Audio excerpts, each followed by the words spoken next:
сәлеметсіздер. Біз кашильники пішіреміз сіңіздермен. Бізге керек творог, қант, жұмыртқа, сметана, ұн. Бәрін қосамыз, қантты бірінші қосамыз.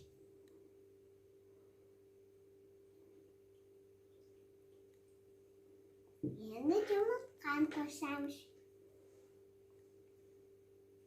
Енді сметананы қосамыз. Енді қосамыз ұнды.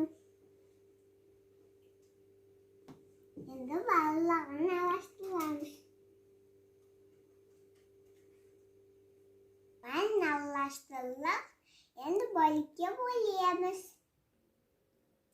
Сіңігімізді бөлдім. Енді бір лайфхакты көрсетейін.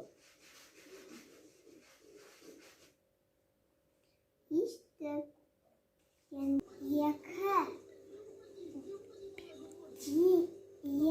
pişirip aldık. Şimdi kızıp tuğan pişken şişen klavye kap 15-20 minut pişiremiz. Dinlediğimiz dayan oldu. Götüne var yine yağımız, sinirden yağımız. Sizlerle tanıştıkça pişirip koyunuzdur.